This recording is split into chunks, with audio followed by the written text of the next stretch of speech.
Yeah. One thing I know that's for sure be say this feeling no they fail me. I don't try to cast down to bite on top this matter steady baby. And my pastor done they tell me say try fast on top the praying. 40 days and 40 nights on top this matter. All I'm saying is I'm in love with you my lady. I'm in love with you my lady. I'm in love with you my baby. I'm in love.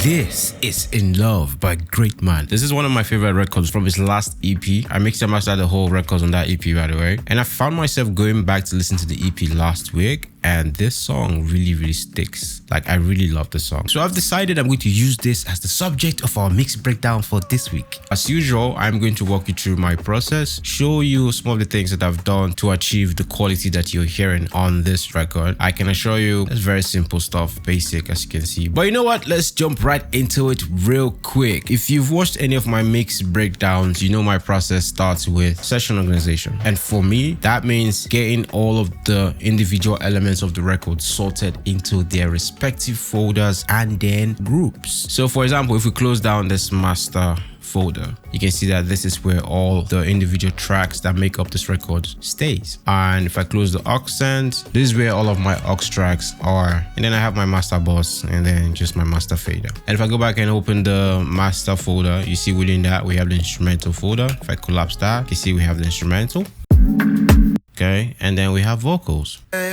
Pretty straightforward. And then within instrumentals, we have drums, bass, we have melodies. That's how I like to group the elements of any track that I'm working on. And then within the Vox folder, we have the lead and we have the BGV. This is how I like to group the vocals in any record that I mix and master. After sorting, I go ahead to create my groups. This is just so that I can control multiple faders at the same time, or solo multiple tracks at the same time, or mute multiple tracks at the same time, stuff like that. So we have the all tracks. With this, I can control all the tracks at the same time, although at this stage you can see that it's not exactly working right now. That's because I have linked that group to this all tracks VCA, and I'm using this to control the level of all the track at the same time. But I usually don't link my groups to any of the VCA tracks until I'm, I guess you can say, 99% done with the mix. Another thing that happens when you link a group to a VCA track is the fact that even though the group is selected here, you can control individual tracks and it will not affect the other tracks. So again, that's why I don't link the groups to the VCA tracks until I am, I guess, almost done with the mix. So that's that about session organization. It's very straightforward, and this can be anyhow you want it. The most important thing is you have your session organized in a way where if you look up, you know where everything is. If you look side and come back, you know where everything is. Do you understand? It just helps speed up your workflow. That's just what session organization does. Let's just walk through all the tracks and look at what I'm doing. So let's start with the kick. As usual, I have the trim plugin here to adjust my pre-fader level. As you can see, I've added 3 dB of gain to get my pre-fader level to, where's this at? Minus 14.6. Again, I guess that's what I thought worked for this record. Typically, you're advised to set this to anywhere between minus 18 and minus 15, right? But personally, I always like push the boundaries just a little bit, especially when it comes to the kick. And then we have a Nectar EQ, high pass up to 20 hertz here, and a low pass up to, I guess, 63 hertz. Again, the purpose of this is to give each instrument or element of the record their own space within the mix, and also to round off this low end for this kick as well, so that when I'm mastering, I'm not going to get any unnecessary distortion. And you can tell that I mixed this song a long time ago because I'm using Nectar EQ here, because I've been using the Kestrel EQ for almost a year now. So we have this snare or rim. Same thing, I'm doing a boost here to increase the pre-fader level. And that's actually giving minus 24 dB. This is not a healthy level, but it sort of worked for this record. But to be honest, it's advisable that you at least hit minus 18 dB. Maybe later you can start breaking the rules. So again, that's just what I'm doing here, using the EQ to carve out space. I am not going to go through all the individual tracks because, There's a lot of tracks, but if I see anything that is like exciting, I'm going to go over it and show you. If I look at all the drums, yeah, typically I'm just carving out space with EQ and doing gain staging. And I think I did more adding gain to this beat rather than reducing, because the files came in really quiet. So that's that. And so typically, you know, once I'm done with my gain staging and EQing to carve out space and tackle resonant frequencies, I'll wrap the drums to the drum bus, bass to the bass bus, melodies to the melody bus. But I typically don't do this until I am done setting the gain staging for all the tracks, as well as using the EQ to carve out space or take out stuff that I don't need. I only do the routing after I'm done with the gain staging and subtractive EQing, essentially. Let's look at the bass. Down up to 20 hertz, just a high pass there. Oh, and this is sidechain compression. Right.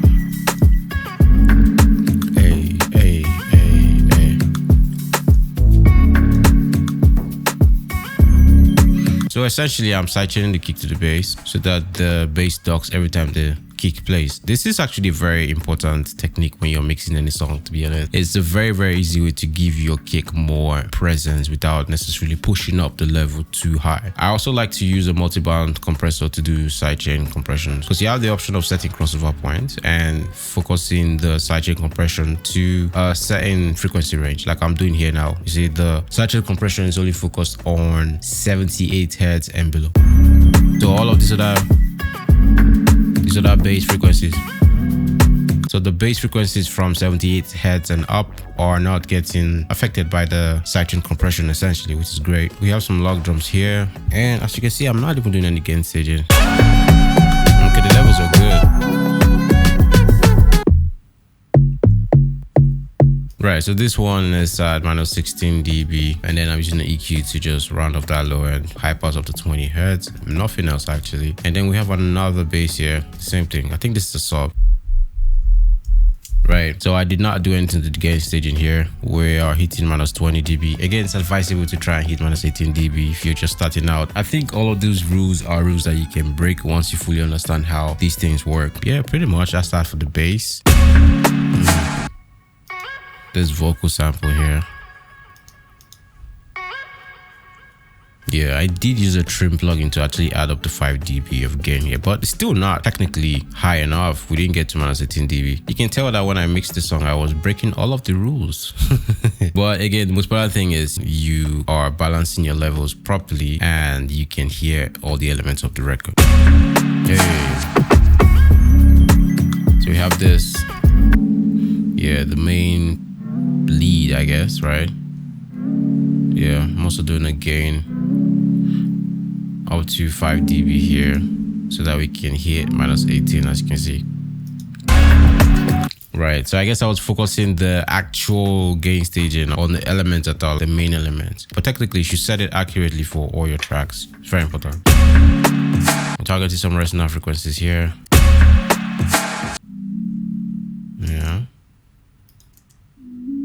Yeah, these are stuff that will be very annoying if I don't tame them before I hit the compressor. Do you understand?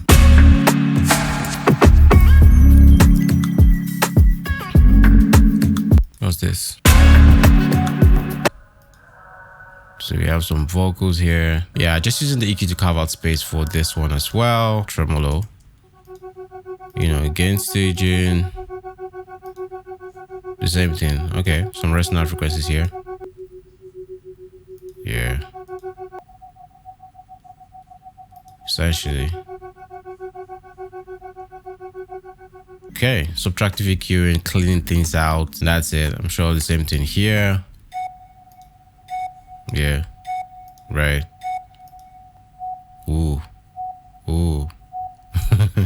So yeah, man. Gain staging and subtractive EQing to target resonant frequencies.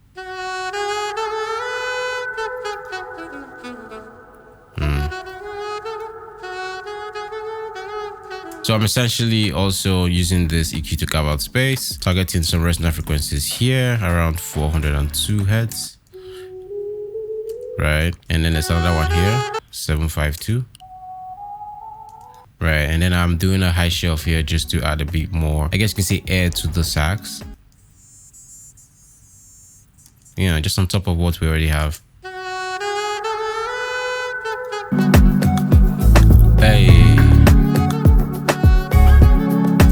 It's a very, very nice jam. Very relaxing too. What else do we have here?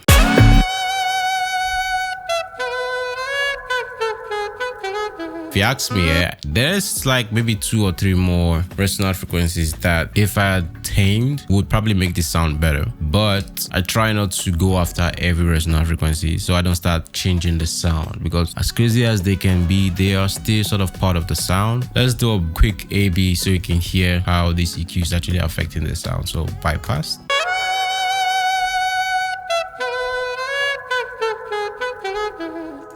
And then with it.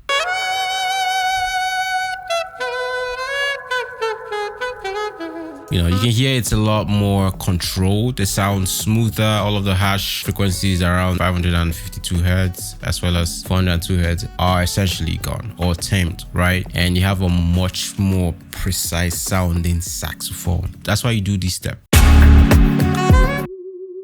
Another lead.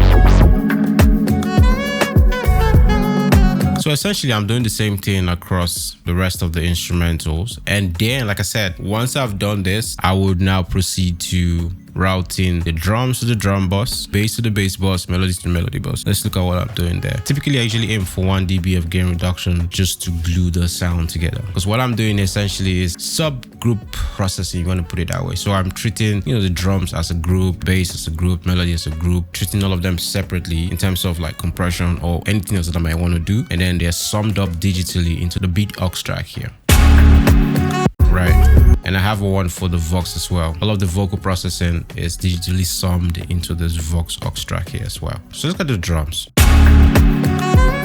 Right, so as you can see, 1 dB.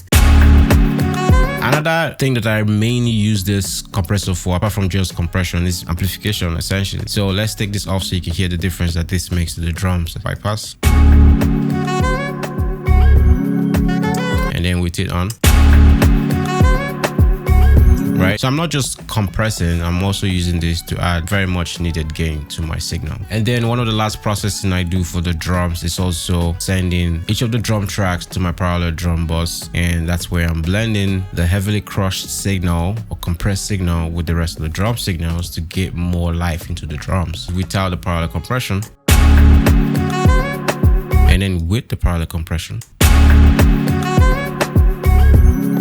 Right, you can hear all the shakers come alive. It's very, very important to do this parallel compression. Essentially, parallel compression is something you do to put the spotlight on a particular element of your track that you want to highlight. For me, it's the drums, always the drums. That's why I'm always doing it for drums. But you can do it for vocals. You can do it for anything that you want to like push to the front of the mix. I'm going to leave a link here on how to set this up if you're interested in that. So what else? So let's go to the bass. So again, you know, 1 dB of gain reduction. Let's look at the melodies as well. Okay. All right. So I broke my own rule here as well. Typically I would aim for 1 dB, but to be honest, you can compress as much as you need. Just listen and decide if it works for your record or not. Do you understand? Like personally, I'm sure I decided that this worked for this record. That's why it's here. You know? So that's that. So from here, we're just going to go straight to the vocals and see what we're doing. The vocals for me is usually the part I like to spend more time when I'm doing mix breakdown, because most every producer can give you a dope sounding beat mix, but if you're not able to put together a great sounding vocals, nobody will accept your mix. Again, the process is sort of similar to the beat. We have gain staging to make sure our levels is great. I don't try to cast and to bind on top this matter steady, babe. Right, so anywhere between -18 to -15 dB is our target. As you can see, we are at -15 here. And then the next thing that I usually add directly on the main track, because I've heard this question a couple of times, I only add the trim plugin and the auto-tune plugin on the main track itself. So that's what we have here. Retune speed is 10, flex tune is 10. I don't usually do more than that, except maybe the artist wants more auto-tune or less auto-tune. From here, typically what I do is just route the track to the lead vocal bus. Now that's where the rest of the processing is happening. So we're just going to jump right there and then see what we are doing. So for the lead vocal chain, my philosophy is fix problems first, get to coloring, and then compression, coloring a bit with a C6, compression again, and one more de-essing, which is still sort of like compression to sort of tame the higher frequencies. So let's walk through the plugins one by one. The first plugin here is the NS one. This is a noise suppressor, although I have since changed to the Clarity VX Pro. That sounds good. And the Clarity VX Pro also has this amazing feature where, you know, you can essentially use it like a multi-band compressor. It's essentially a compressor anyways. And what that means is you could go to the advanced controls, set your crossover point, and then localize noise reduction on just the higher frequencies. And that's typically where you get a lot of annoying noise in your vocals. So I use this sometimes, like DSI even. Yeah, it's actually quite cool. So yeah, back to the chain. We have that for noise suppression. Not really doing anything here. There's no noise in this vocal. It's just there because it's part of my chain. And then we have the Ozone EQ for resonant frequencies. Again, this shows that I mixed this song a long time ago because, like I said, I've been using Keshoff for like 1 year now. I like the sound of Keshoff, and it's a very transparent EQ. I find that some EQs will actually change the level of your signal just by being on your channel. You know, you don't get that with Keshoff. So let's move on. So I'm targeting resonant frequencies here. One thing I know that's for sure, be say this feeling no day. 200 hertz. I don't try to cast and to bind on top this matter. So essentially, I'm just using these to capture some resonant frequencies that I think are annoying enough to affect the quality of the audio. Let's do a quick A/B and see if we can hear the difference. Bypass. One thing I know that's for sure, be say this feeling no they fail me. And then with the EQ. One thing I know that's for sure, be say this feeling no they fail me. You know, it's crazy how effective this is. The changes are minute, but you have to understand that the signal chain flows from the top to the bottom. So having a clean signal here affects the quality of your de-essing as well as the quality of your EQ sound. And then the next plugin we have here is the Nectar DS. Again, the purpose of this is to trap some sibilance. I don't try to cast and to bind on top this matter steady, baby. If you notice, you can hear that I am typically not doing anything with this particular DSR for this track. Probably because I thought I didn't hear enough sibilance to be bothered by. But typically, all you have to do is bring down your threshold and you're going to start hearing some compression. Essentially, DSR is also a compressor. I don't try to cast and to bind on top this matter steady, baby. But too much de-essing can make the artist start to sound like they have a lisp. One thing I know that's for sure, be say this feeling no they fail me. I don't try to cast and to bind on top this matter steady, babe. But listen to this song now though, I think I would have done some little de-essing at least. But anyways, that was that. And then the next plugin on the chain is the SSL E-channel strip. One thing I know that's for sure. This plugin actually makes a huge difference on the vocals. Let's bypass it. One thing I know that's for sure, be say. And then with the SSL. One thing I know that's for sure, be say this feeling no they. Right, immediately you can hear that the vocal kind of has its own space to sit within the mix. This is a very amazing EQ for vocals. And also this EQ has two modes. You have the black and the brown. I think I made a video about this. I'm going to leave a link somewhere. And the brown gives you a different sound. The black gives you a different sound. The brown is thicker. The black is thinner. I think the black works greatly for trap songs, my opinion though. So let's get the settings real quick. So on the high frequency, I'm doing a boost up to I guess we can say 2 dB, around 16 hertz, just to add a bit of air. This is a high shelf shape, by the way, so we're going like this. But you have the bell function if you want to turn that into a bell. And then for the high mid frequency, I'm doing a cut around 3K. Now, I've said this many times, this EQ actually doesn't have set figures, so you have to use your ears. You just have guides, for example, between 0 and minus 15 or 0 and plus 15. So you have to listen for the changes that you're making. You know, I'm sure you're making the right changes. So what I'm doing here is just pulling down some harshness around 3 kilohertz with this EQ. For the low mid frequencies, I'm doing a cut, say somewhere around 750, 760 to remove all of that boxiness from the vocals. Let me show you what that sounds like. One thing I know that's for sure, be say this feeling no they fail. So that's what I'm taking out from the vocals with this EQ. One thing I know that's for sure, be say. And then we have the low frequency here. I'm doing a cut around 200 hertz. With this, I'm essentially controlling how much bass I want to introduce in the vocals or take out. For example, let's listen to that. One thing I know that's for sure, be say this feeling no they fail. No bass. I don't try to cast and to bind on top this matter steady. I do think for Afrobeat though, that it's important to have a bit of bass in your vocals because you want to have that thickness, in my opinion though. That thickness brings a about some sort of intimate connection with the artist. It feels like they are sitting right next to you when you're listening to the song, and you can hear the thickness in the vocals. Do you understand? Anyways, that's just me. And then the next plugin here is the Level 76. And this is the first compressor on my chain. I like to compress in series. One thing you would notice is the fact that this SSL EQ has sort of reduced the level of the track because we're doing a lot of subtractive EQ in here. That's where this compressor comes in. I use this to trap picks as well as boost back the level that I've lost from my subtractive EQ. That's what this is doing. So I have the attack set to slow. This is the Revision AE version of the Level 76 compressor. This has a slow mode because typically this is a very fast compressor, but this has a slow mode, and when you select slow mode, I think it brings down the attack time to about 10 milliseconds. And then you have a very fast release. Typically what I'm looking for with this compressor is just to have the needle to just move at certain points, especially at the very, very loudest points of the artist's performance. I don't try to cast and to bind on top, this matter steady, baby. Right, so that's it. And by the way, this compressor is a fixed threshold compressor, so the more input you drive into the compressor, the more compression you get. The ratio is typically set to 4:1. That's great for vocals, and that's it. And what do we have here? We have the C6. This also makes a huge difference to the vocals. This is like where I come to do like that final polish to the vocals, essentially EQing and compressing at the same time. So we're going to bypass this and hear the difference that this is making to the vocals. Let's go. So bypass. One thing I know that's for sure, be say this feeling no they fail me. And then with the C6.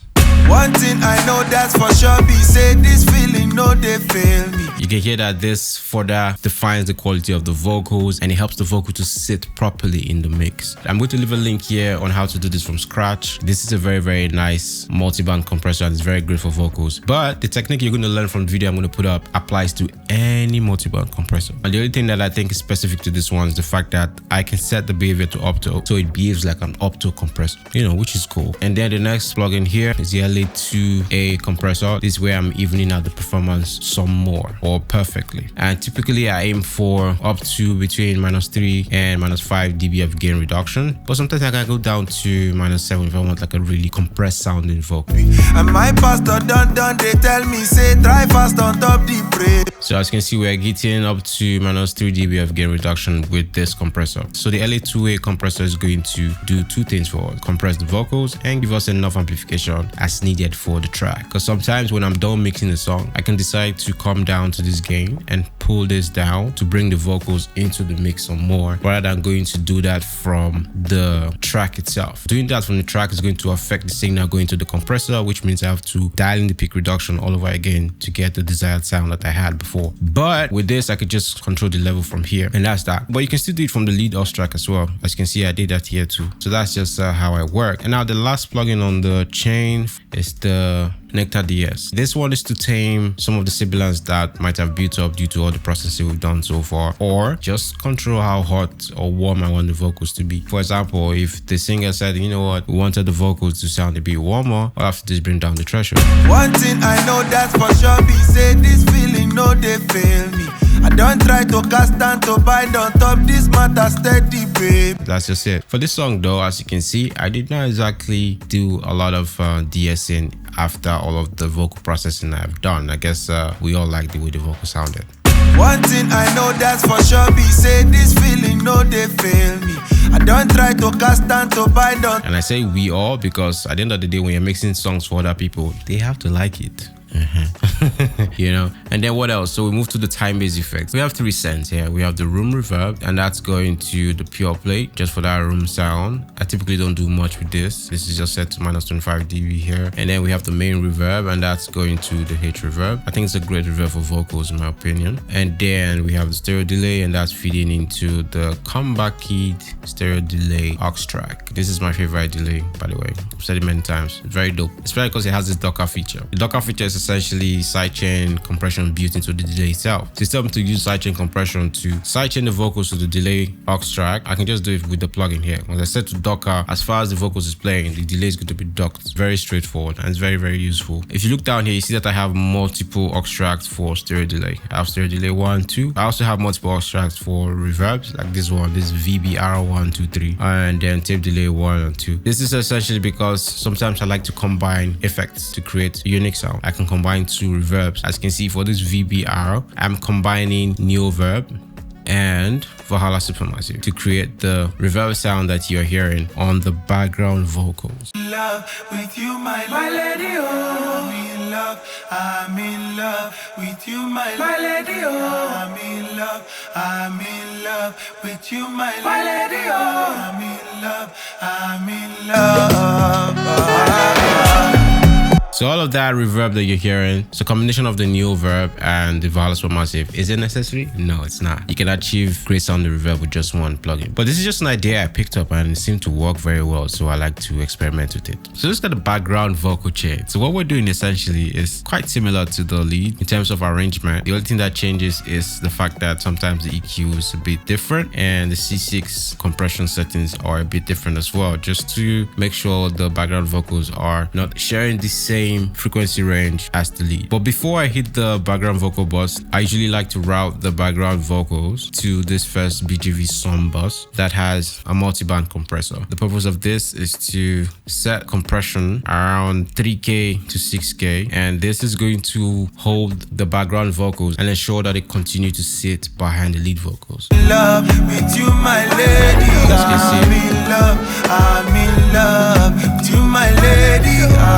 So you can hear the lead playing and you can hear the background playing, but every time the background plays, it's ducked down behind the lead, and that's because of this compressor settings right here. So this is simple to set. Typically you need a very fast attack, very slow release. Nowadays I actually like to go slower than 100, around like say 500, and then 2:1 because we just want a very light compression. So the time base effect for the background vocals is where the main difference comes in. Okay, we have the room reverb, same one, and then we have the very big reverb because we want very big reverb for our background vocals, at least for this record, and that's feeding this very big reverb aux tracks. And then we have delay, which is feeding this Galaxy tape delay here. That's what I'm using for this record. I've since actually just moved to using Nectar delay for my background vocals. I think it sounds way better and cleaner. And then we have the chorus effects box. I'm using this to just send signal to my chorus effects aux track that has a doubler in it, and that's just helping me to push some more signals or vocals to the extreme sides. Do you understand? So that the background vocals feels like it's just surrounding you. Yeah, that's it. Just a simple doubler. Nowadays though, I like to pull this down and just take out everything from the center channel. But back then, as you can see, I had the center channel going as well. But nowadays I like to just take this out so that whatever I'm sending to this aux track is just only going to the extreme left and extreme right. We do have an Ad-lib Vox chain.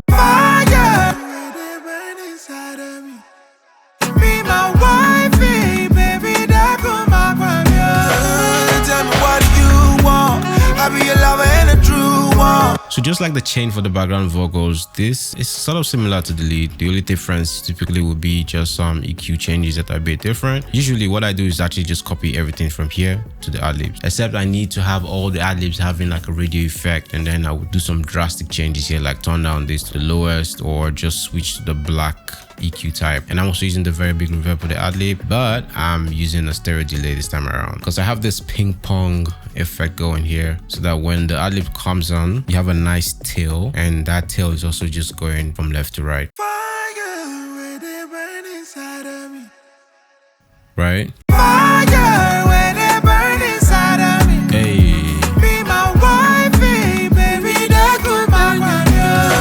This is a very nice record, man. I'm going to leave a link as usual so that you guys can listen to the album if you want to. GreatMAn has some very great songs on that project, trust me. So now we're just going to look at the mastering chain and look at what we're doing. I have my VU meter at the very top of my mastering chain, and I'm making sure I don't exceed 0 dB. Right.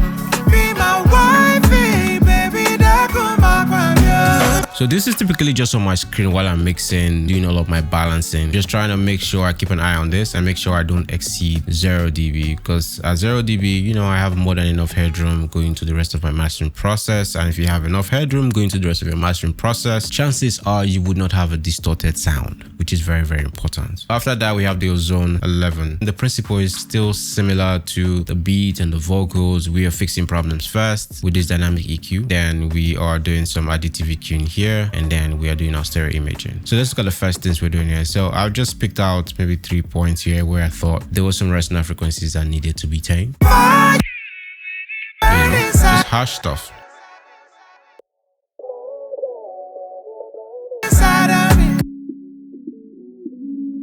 Typically with mastering, you want to make very, very tiny adjustments. I do have if you look at the threshold, you see that because of where I've set the threshold, I'm just getting about 1 dB of gain reduction whenever that resonant frequency exceeds that threshold, essentially.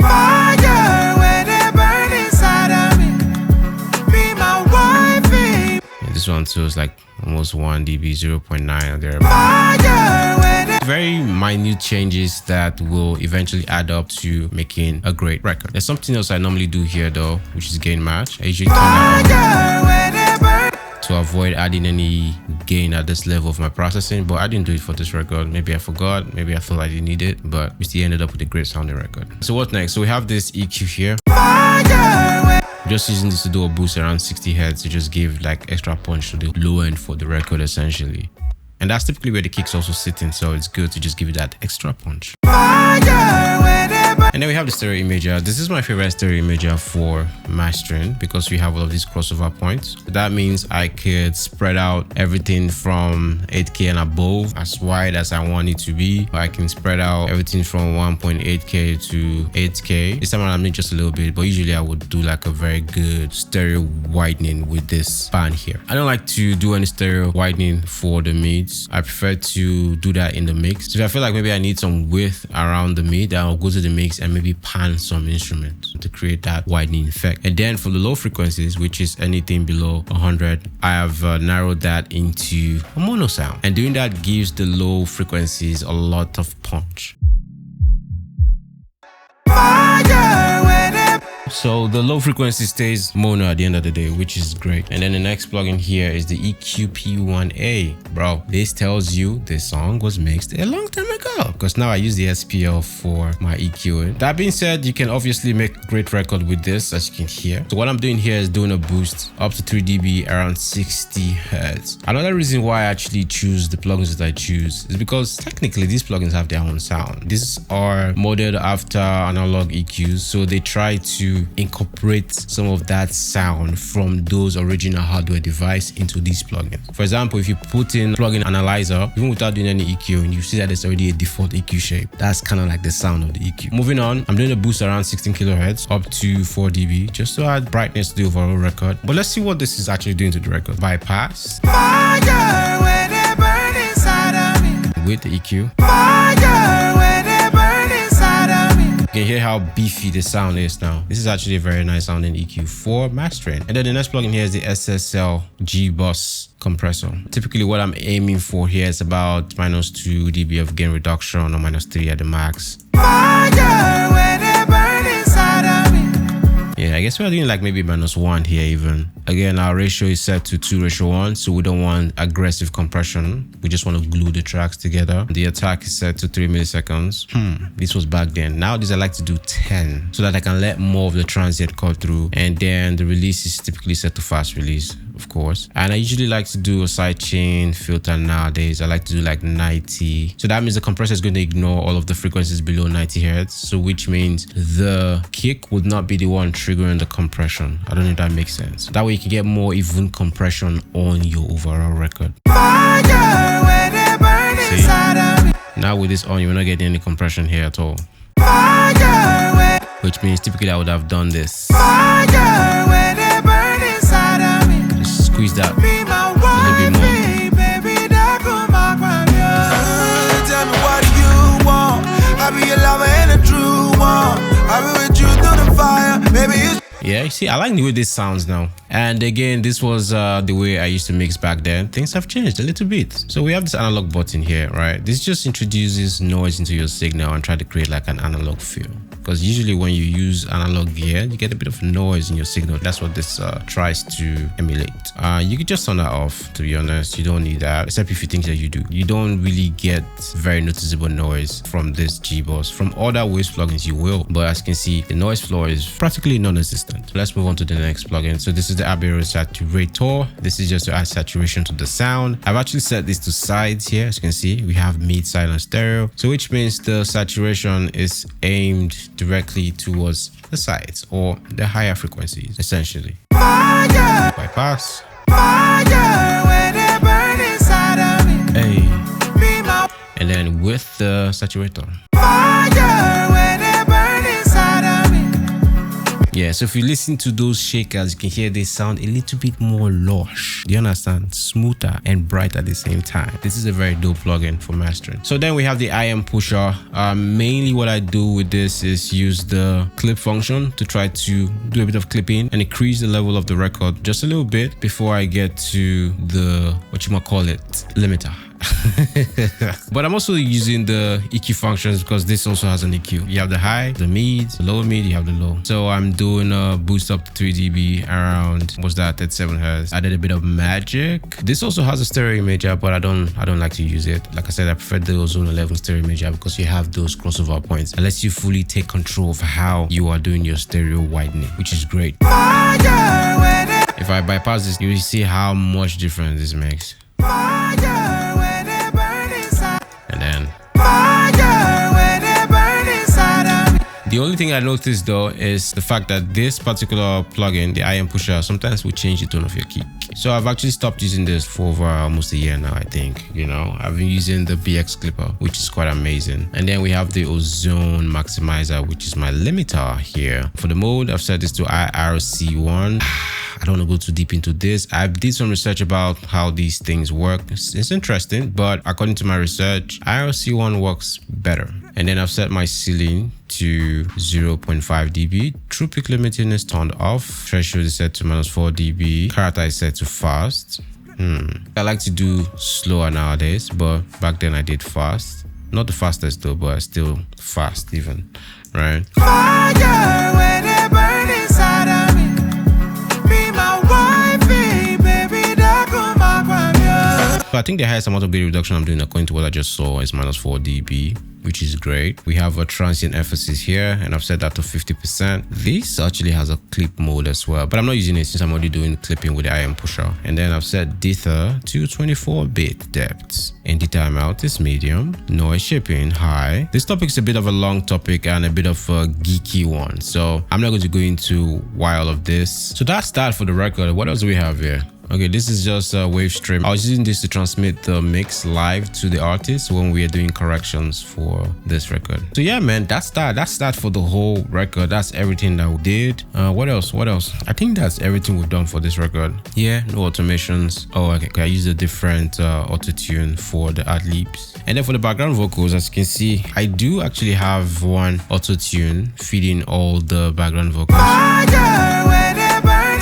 I just have it on the BGV Sum bus. But I would advise that you actually just put the auto-tune on the individual track itself, because doing it on a bus might not be very effective. It works when you are not trying to apply a lot of auto-tune effect to the vocals, but you want it to be there. Do you understand? But if you want to really hear the auto-tune, you have to put directly on the tracks. So yeah, man, that's it for this video. I hope you got something from this one. And if you did, make sure you leave me a like and subscribe if you've not. Now, if you would like to buy my vocal and mastering preset for Logic and FL Studio, as well as my mixing and mastering template for Logic Pro and Pro Tools, I'm going to leave a link below where you can get them, okay? And if you'd like to book my services for mixing and mastering, I'm going to leave a link below to the Engineers page where you can book my services, or hit me up on Instagram at Benny Macaulay DB. So yeah, man, I shall see you on the next one. Benny Macaulay out.